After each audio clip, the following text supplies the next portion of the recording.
Sebelum masuk ke cerita, aku pengen kenalin nih salah satu hosting. Hosting ini sangat favorit nih buat gue. Kenapa bisa gue bilang ini favorit?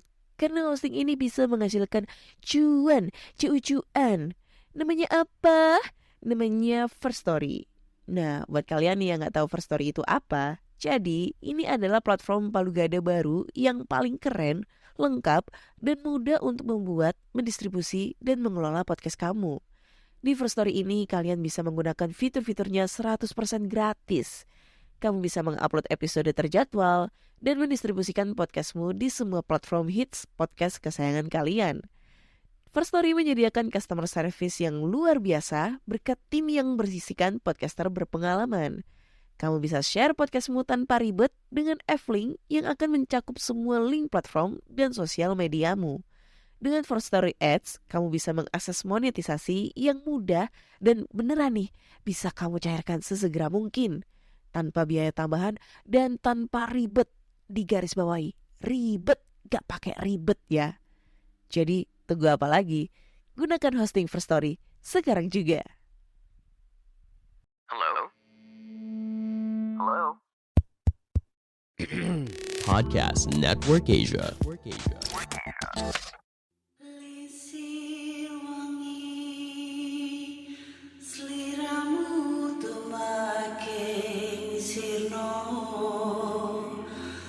ojo tangi kanmu guling awas jo ngetoro aku lagi bang wingo yen setan kang tak putusi dudu sembarang ojo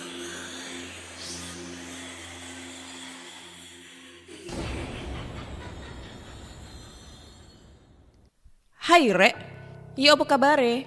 Ketemu lagi dengan aku si Ana di podcast kisah horor. Kita bertemu di episode 166 dan di episode kali ini aku akan bacakan cerita horor ataupun email berhantu yang sudah dikirimkan teman-teman melalui podcast kisah horor @gmail.com atau di Instagram podcast kisah horor serta Google Form yang linknya tersedia di bio Instagram podcast kisah horor. Oke. Sebelum kita membacakan cerita horor nih, aku mau menyampaikan beberapa komentar dari pendengar podcast kisah horor yang kebetulan mampir ke channel YouTube aku ya.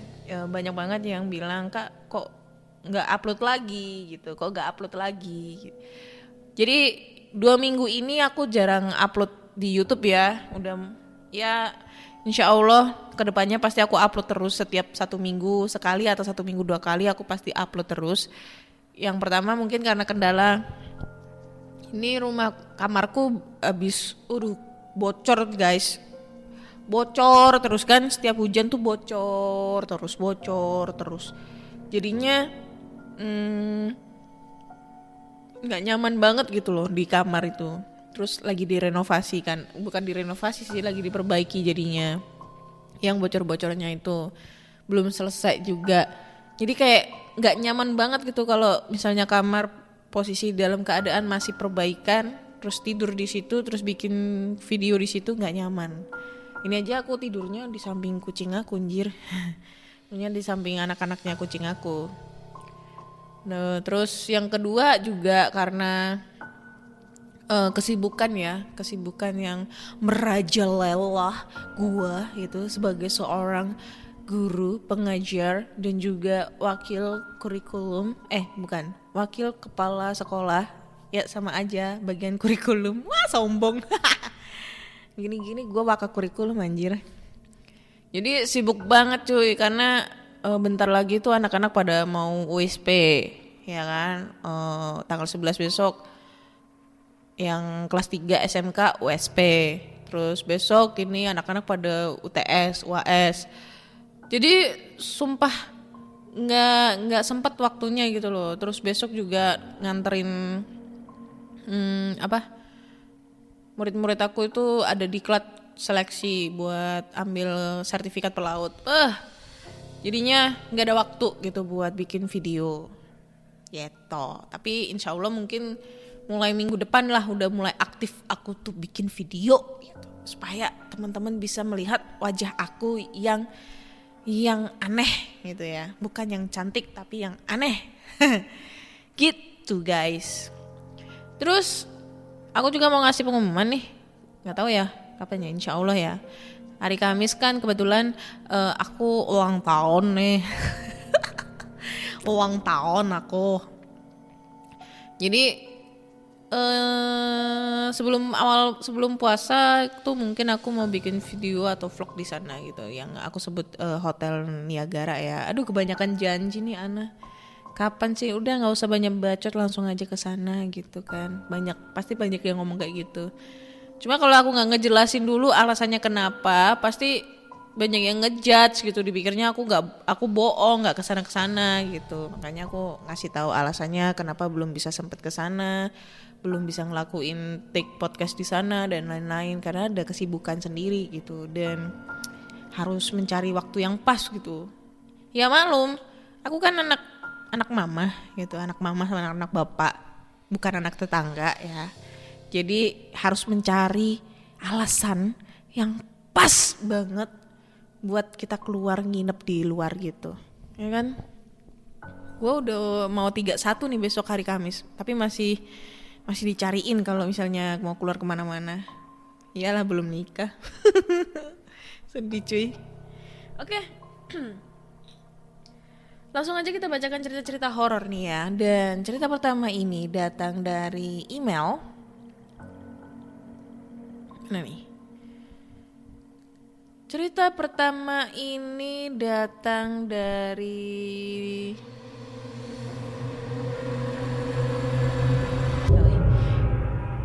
Joy namanya ya. Jadi langsung aja kita bacakan ceritanya. Ih cantik banget mbaknya. Ih cantik. Halo Kak Ana. Sudah beberapa hari ini saya mendengarkan podcast kisah horor dan terbesit ingin share juga pengalamanku tentang hal mistis ini. Saya bukan orang yang langsung percaya dengan hal-hal yang mistis. Jadi saat ada kejadian hal-hal seperti ini, bisa simpulkan kalau ini bukan sekedar halu aja. Begini ceritanya. Ini terjadi saat saya berada di bangku SMP, sekitar 16 tahun lalu. Waktu itu saya mengikuti acara kemah pramuka di sekolah selama 2 hari 1 malam. Kami tiba sore hari di lokasi penginapan dan beberapa jam sebelumnya sudah melakukan aktivitas pramuka di sekolah. Kemah ini bukan kemah yang menginap di tenda, melainkan kami menginap di wisma milik tentara. Saat tiba di wisma, bangunan ini sepi. Sepertinya sudah dibangun sejak lama sekali. Terlihat dari temboknya berwarna krem, cat minyak seperti bangunan rumah sakit zaman dulu. Desain bangunannya yang kuno, terlebih lantainya pun keramik yang berwarna hitam usang, yang sering dipakai di rumah-rumah zaman dulu. Baunya pun bau perabotan kayu yang sudah lama tidak ditinggali. Karena ramai, saya tidak begitu peduli dengan bangunannya yang auranya sedikit aneh. Lalu kami pun mengantri mengambil kunci kamar yang sudah disiapkan oleh guru pembimbing di lapangan. Dan kami langsung ke kamar masing-masing. Baru ada sejam berbenah di kamar, sudah ada siswi yang berlarian di lorong karena ketakutan. Karena kami kepo, kami tanya, "Ada apa?" Dia bilang saat membuka keran air, airnya berwarna merah seperti darah. Karena saya skeptis, jadi mikirnya mungkin airnya terkena tanah, jadi warnanya begitu. Lalu saya tinggal saja ke kamar bersama seorang temanku. Karena jadwal sampai malam terhitung santai, jadi kami hanya mengobrol sampai larut malam. Dan jam 10 saya memutuskan untuk tidur. Beberapa teman memilih untuk begadang sambil bernyanyi dan cerita-cerita. Jam 3 subuh saya terbangun karena teman-teman lain sudah mulai lapar dan membuat suasana jadi ramai. Saya jadi ingin ikut mereka untuk turun ke pantry yang sudah disediakan di lapangan yang luas untuk membuat kopi susu. Setelah saya menyeduh kopi susu saset, saya menunggu temanku selesai menggunakan tremos sambil berbincang-bincang. Mataku tiba-tiba tertuju pada sinar terang yang jaraknya kurang lebih 7 meter dari tempatku berdiri. FYI, lapangan ini dikelilingi oleh kebun pohon pisang yang rimbun. Pada saat itu saya penasaran. Sambil berbincang-bincang, kami berjalan perlahan menuju sinar itu tanpa temanku sadari. Dan mataku sesekali melihat ke arah sinar tersebut karena lokasinya yang berada di atas helai daun pohon pisang. Dan samar-samar mulai menampakkan wujud badan manusia dengan tangan yang disilangkan di dada menghadap ke samping kiri. Karena saya bingung itu apa, saya mencolek temanku yang masih asik ngobrol denganku dan memberanikan diri untuk menunjuk ke arah sinar tersebut sambil bertanya, "Kamu lihat gak itu? Kamu lihat gak itu?" Tidak beberapa detik saat saya tunjuk sinar itu, sesosok itu berputar mengarah ke depan. Serentak temanku teriak, "Pocong!" Sambil lari ngibrit. Dan saya lata ikut lari karena semua ikut lari dari situ. Saya menyempatkan lagi untuk melihat ke belakang dan sinar itu udah tidak ada lagi. Semuanya masuk ke dalam gedung dan mulai ramai menanyakan apa yang terjadi di lapangan. Saya pun terheran-heran kalaupun manusia tidak bisa berdiri di atas helai pohon pisang. Gak ada benda yang bisa menggantungkan manusia di atas daun pisang yang tinggi itu. Sekian cerita pengalaman saya yang sepertinya tidak begitu menyeramkannya ya. Semoga terhibur yang mendengarkan cerita ini. Terima kasih Kak Ana. Ntar dulu pentol gua dingin ntar. Thank you banget Kak Joy buat ceritanya ya.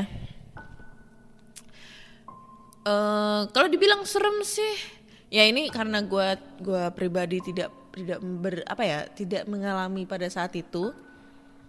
Dan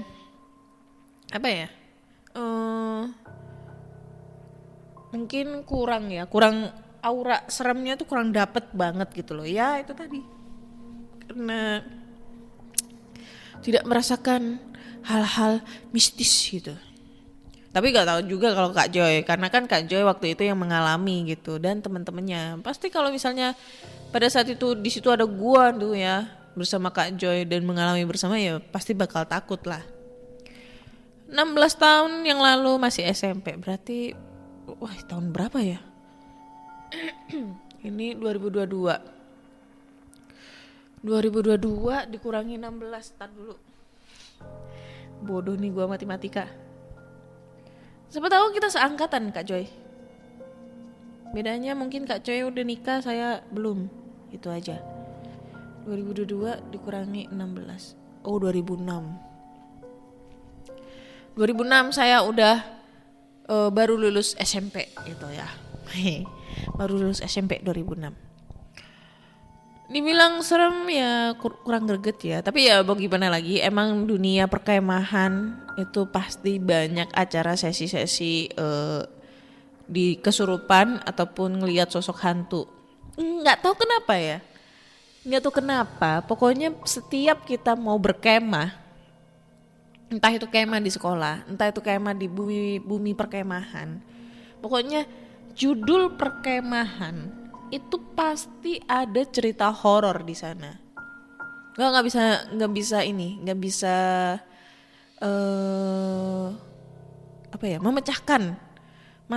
memecahkan kenapa setiap kata-kata perkemahan, kegiatan perkemahan itu pasti ada sesi ngelihat hantu atau sesi kesurupan massal lagi itu ya.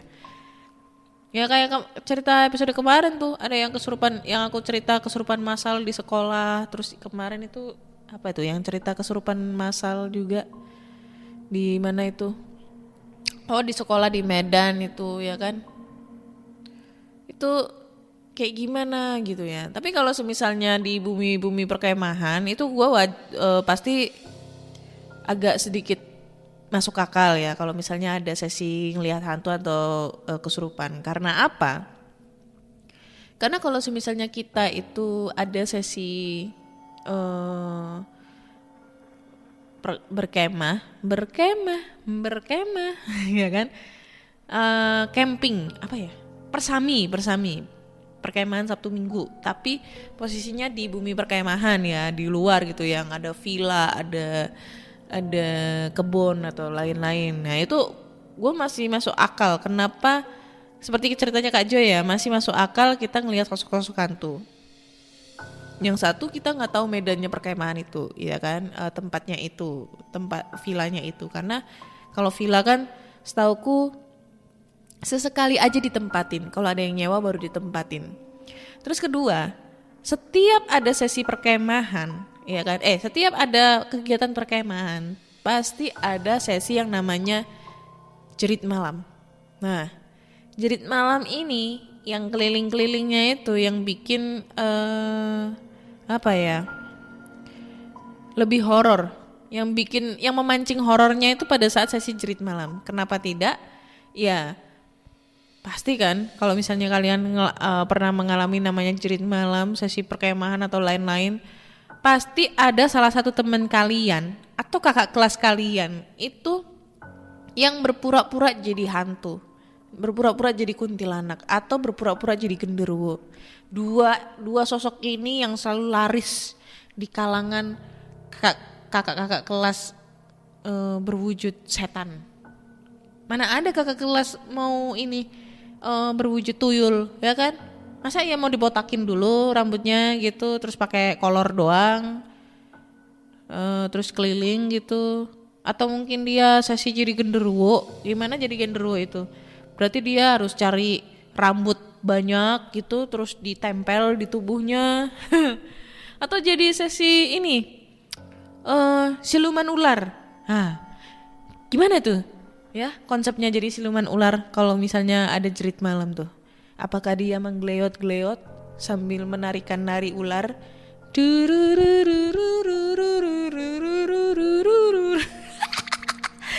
Ya kan? Pasti nih kalau misalnya di sesi apa namanya? Jerit malam itu setannya itu kalau nggak pocong ya kuntilanak. Cuma dikasih wig, baju putih, udah. Kalau pocong dipakai putih-putih terus dibungkus kayak permen. Kayak gitu cuy. Aneh tapi lucu. Next, kalau cerita berikutnya, ini cerita berikutnya datang dari siapa nih? Ntar dulu, dia kirim dalam bentuk Word. Wah, panjang nih ceritanya kayaknya. Judulnya adalah Hantu Kampung Cerewet. Hantu Kampung Cerewet. Gimana tuh konsepnya? Hantu Kampung Cerewet. Gak tahu. Assalamualaikum Kak Ana dan para pendengar podcast kisah horor. Perkenalkan, namaku Penny. Aku akan sharing kisah yang pernah aku alami. Hantu Kampung Cerewet. Kalau yang tinggal di daerah Bekasi pasti tahulah yang ya Kampung Cerewet. Oh ada Kampung Cerewet. Gue baru tahu baru dengar yang namanya Kampung Cerewet.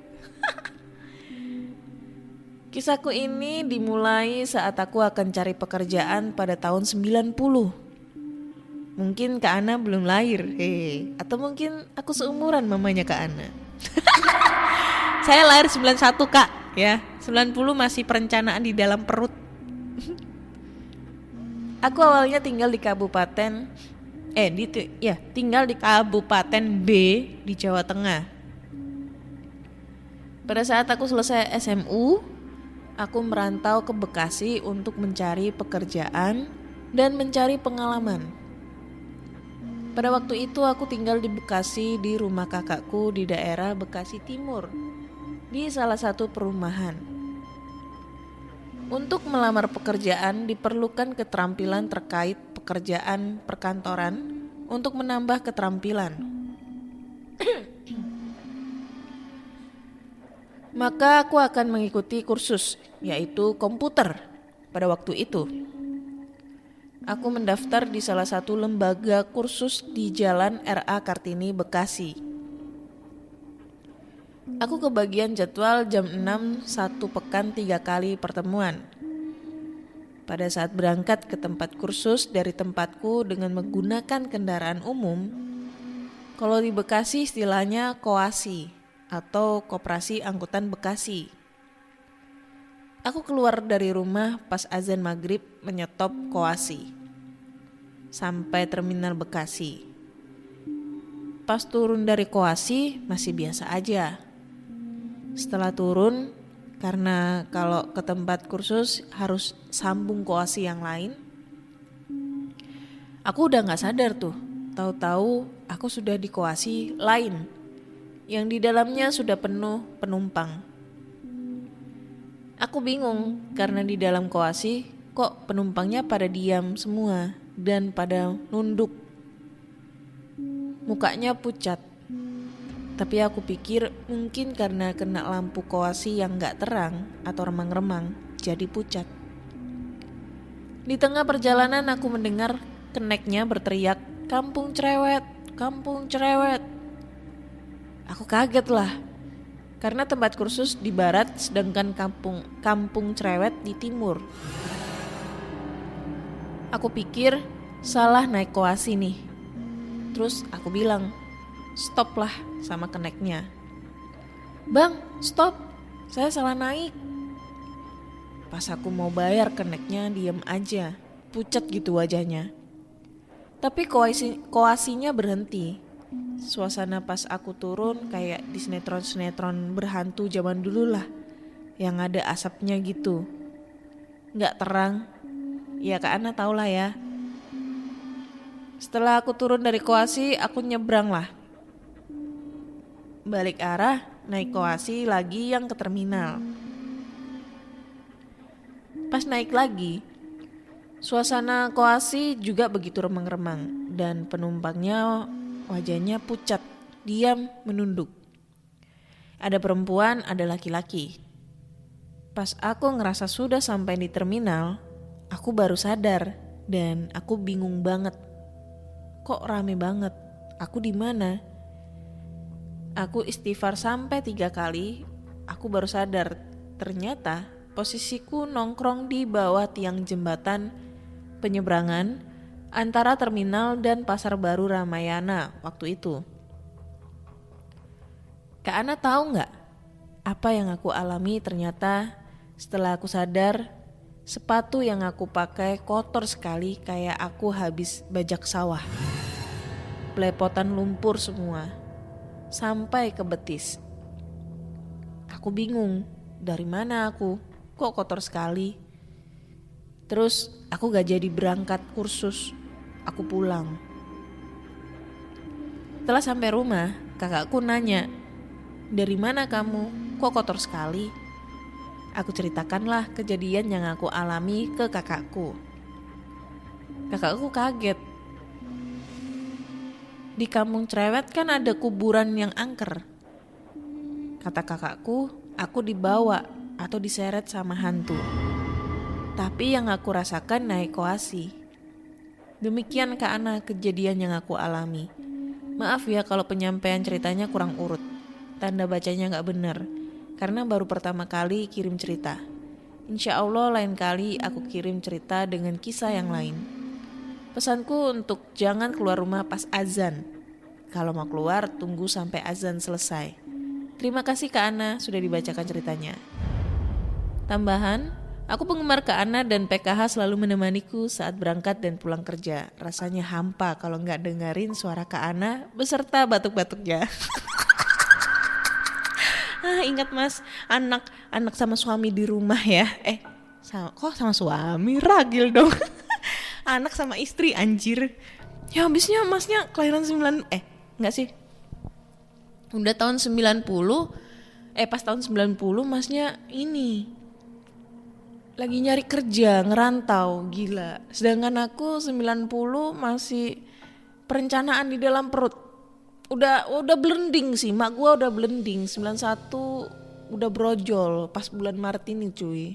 Tanggal 24 besok. Jangan lupa kasih kado ya buat saya ya. Kasih kado, kirim ke rumah saya. Nggak tahu alamat rumah saya, bisa DM. Mantap. Itu dah. Nih cerita horor zaman dulu. Kalau menurutku sih lumayan serem ya. Lumayan serem. Ini sebenarnya ceritanya masnya yang tentang ini kan ceritanya dia mau kursus tuh, tapi kayak naik angkot berhantu gitu ya. Koasi itu kan apa tadi namanya? Koasi itu tadi lupa gua. Jadi intinya dia naik angkot berhantu terus nyasar gitu ya. Itu jujurnya aku terbayang banget sama ada dulu zaman dulu tahun berapa ya, 2000-an nggak salah, tahun 2000 awal itu ada cerita-cerita horor tuh yang menurutku ilustrasinya itu serem banget dan detail banget sampai yang mukanya rusak apa segala macam. Jadi nggak pakai efek-efek yang kayak zaman sekarang gitu, yang cerita-cerita hantu zaman sekarang kan sinetron-sinetronnya itu ada efek-efeknya. Itu namanya Kismis, kisah-kisah misteri. Biasanya itu tayangnya setiap hari Kamis malam jam 10 atau jam 11 malam. Itu gue selalu mantengin setiap hari Kamis itu acara itu. Nggak salah gue masih SD tahun 2000, pokoknya SMP, awal-awal SMP atau berapa gitu loh, tahun 2003, 2022, 2003. Lupa lah, pokoknya awal-awal 2000-an kalau nggak salah itu.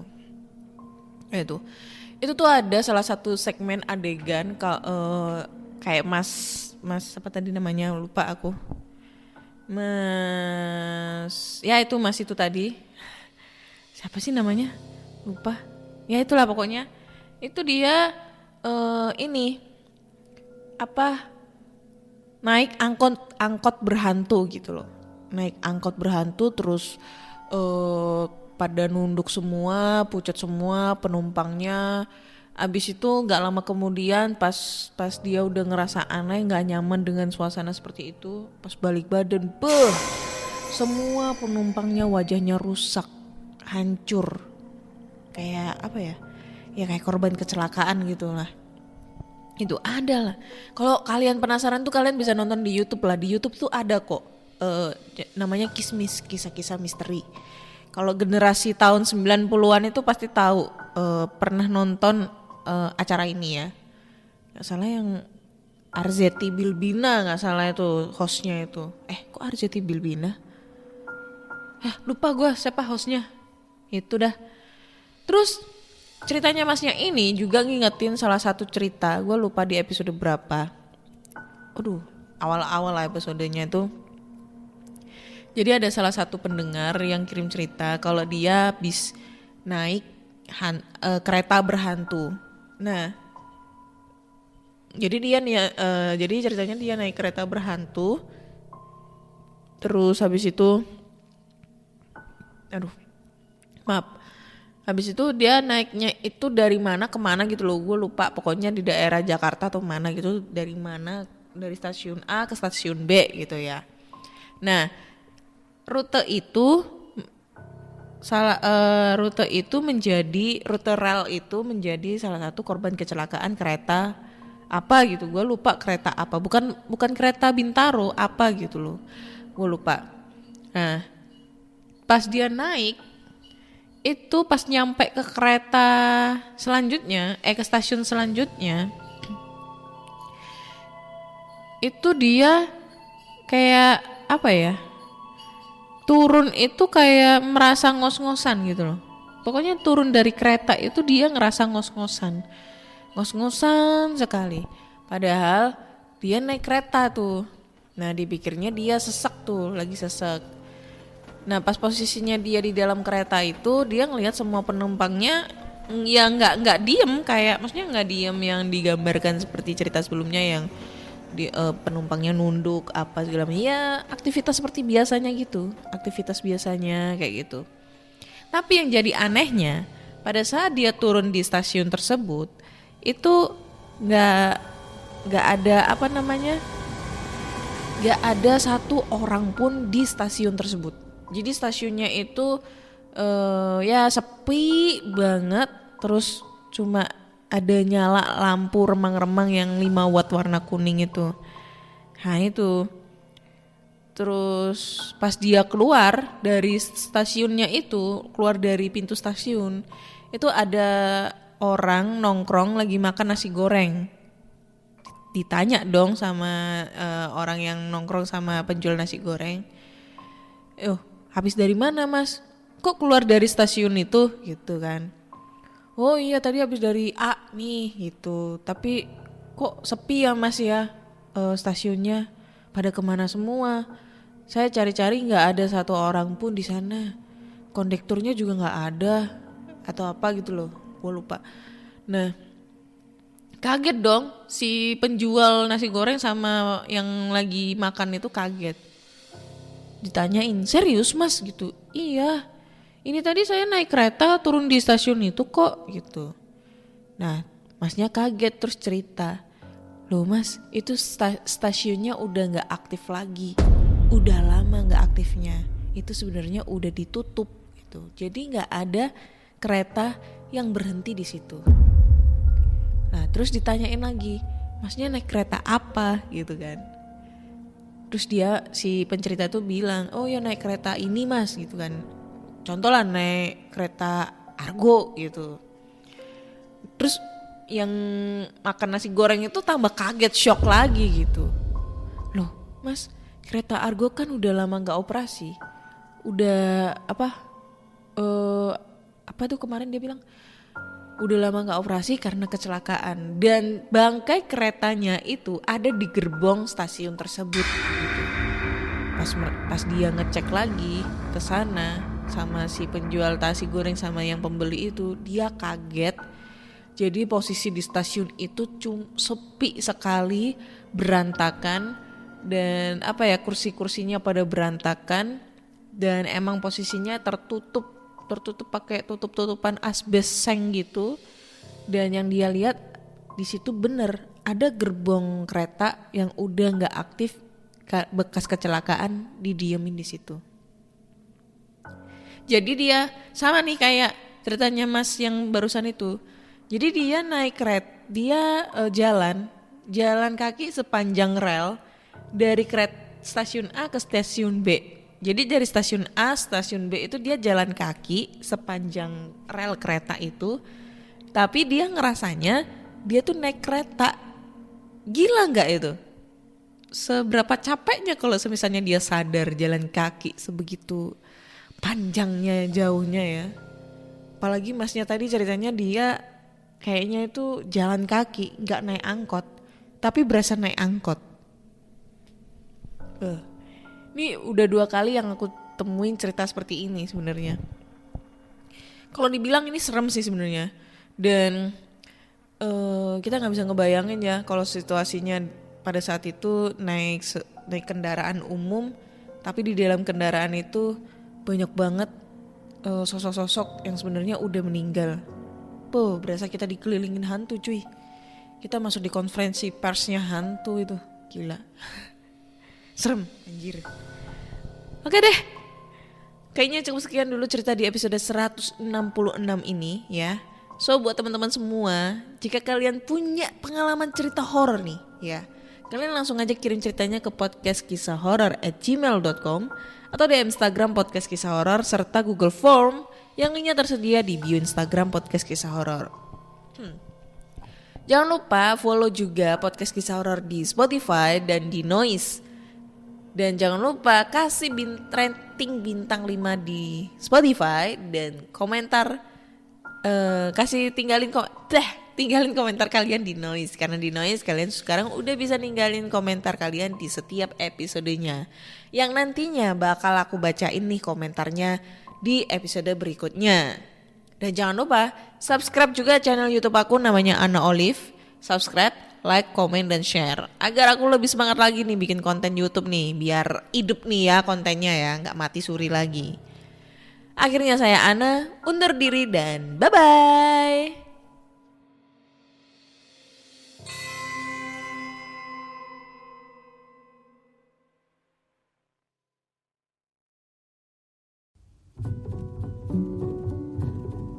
Pandangan dan opini yang disampaikan oleh kreator podcast, host, dan tamu tidak mencerminkan kebijakan resmi dan bagian dari Podcast Network Asia. Setiap konten yang disampaikan mereka di dalam podcast adalah opini mereka sendiri dan tidak bermaksud untuk merugikan agama, grup etnik, perkumpulan, organisasi, perusahaan, perorangan, atau siapapun dan apapun.